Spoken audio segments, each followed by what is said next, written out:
ఇప్పుడున్నటువంటి నా తెలంగాణలో, మన తెలంగాణ రాష్ట్రంలో గ్రూప్ 1 అధికారులు చాలా మంది ఉన్నారు.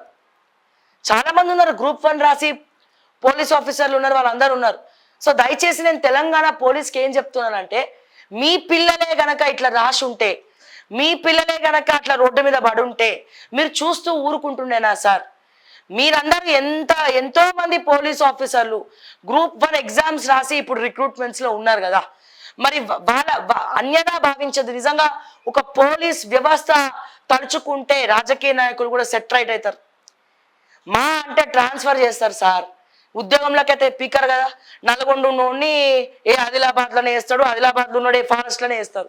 అదే జీతం వస్తుంది. అంతకుమించి ఏమవుతుందండి? ఏం కాదు. నేను ఏమంటున్నా, గ్రూప్ 1 ఎగ్జామ్స్ రాసి పోస్టింగ్లో ఉన్న ప్రతి ఒక్కరికి కూడా దాని వాల్యూ ఏంటో తెలుసు. గ్రూప్ 1 వాల్యూ ఏంటో తెలుసు.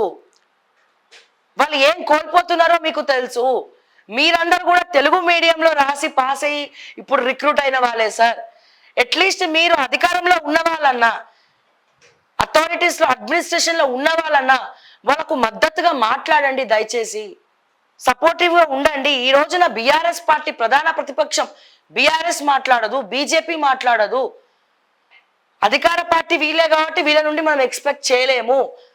అట్లీస్ట్ మంత్రులు పిలిచి మాట్లాడతలేరు వాళ్ళని. కేవలము రాజకీయ కోణంలో సెలెక్టివ్ పర్సన్స్ ని తీసుకొని వాళ్ళకు అనుకూలంగా ఉండడం కోసమే ఇదంతా జరుగుతుంది. క్లియర్గా తెలుస్తుంది ఆ క్వశ్చన్ పేపర్స్ చూస్తుంటే, క్లియర్గా. సో దయచేసి మేము ఏమంటున్నాము, ఇది 4 ఏళ్లకు ఒక్కసారో 5 ఏళ్లకు ఒక్కసారో నోటిఫికేషన్ వస్తుంది. వాళ్ళ జీవితం సార్ ఇది. అప్పటి వరకు వాళ్ళు వెయిట్ చేయలేరు. ఎందుకంటే మీరు ఒక నెల, ఒక 2 నెలలు, ఒక రోజు తేడాతో కూడా అవకాశం కోల్పోయిన వాళ్ళు చాలా మంది ఉన్నారు. గ్రూప్ 1 ఒకరోజు తేడా ఏజ్ లిమిట్ అయిపోయో లేకపోతే ఏజ్ బార్ అయిపోయో ఒక్కరోజు 1 డే లిమిట్తో కూడా కోల్పోయిన వాళ్ళు చాలా మంది ఉన్నారు. సో దయచేసి మేము ఏమంటున్నాము, ఇప్పుడు అడ్మినిస్ట్రేషన్లో ఉన్నటువంటి పోలీస్ డిపార్ట్మెంట్ కావచ్చు, రెవెన్యూ కావచ్చు, ఇరిగేషన్ కావచ్చు, ఎవరైనా సరే మీ వంతుగా అట్లీస్ట్ ఎట్లాగో ఆఫీసర్లు అందరూ కూడా చాలా మంది అమ్ముడు పోతున్నారు. అట్లీస్ట్ బంగారు భవిష్యత్తు కన్నా బాటలు వేయండి. మీ వంతుగా సపోర్ట్ చేసి మద్దతు పలకండి. వాళ్ళ కోసము స్టాండ్ బై తీసుకోండి.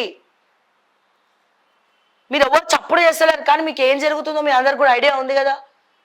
ఏం జరుగుతుందో ఈ రోజున ఆల్రెడీ గ్రూప్ 1 ఎగ్జామ్ రాసి రిక్రూట్ అయిన వాళ్ళు మన తెలంగాణలో పనిచేసేటోళ్ళు చాలా మంది ఉన్నారు.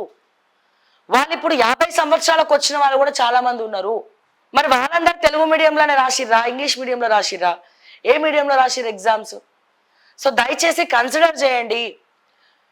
గ్రూప్ 1 బాధితులను పిలిచి మాట్లాడండి, వాళ్ళ బాధలు తెలుసుకోండి. ఇది కేవలం ఏంది 30 సంవత్సరాల లైఫ్ స్పాన్ లో వీళ్ళు ఉంటారని చెప్పి వీళ్ళకి అనుకూలంగా ఉన్న వాళ్ళని రిక్రూట్ చేసుకుంటే లోపల ఉన్నటువంటి గూడు గుట్టానీలు, పల్లి బఠానీలు ఏముంటే అవి వీళ్ళకి ఇన్ఫర్మేషన్ తెచ్చిస్తారన్న ఉద్దేశంతో కొంతమందికి అనుకూలంగా వాళ్ళకి నచ్చినటువంటి వాళ్ళను, అది కూడా ఎక్స్క్లూజివ్గా రెడ్డి సామాజిక వర్గానికి సంబంధించినటువంటి వాళ్ళను రిక్రూట్ చేసుకోవడం జరిగింది సార్. దయచేసి ఇది మీరు ఎంక్వైరీ చేయాలి అని చెప్పి నేను రిక్వెస్ట్ చేస్తా ఉన్నా.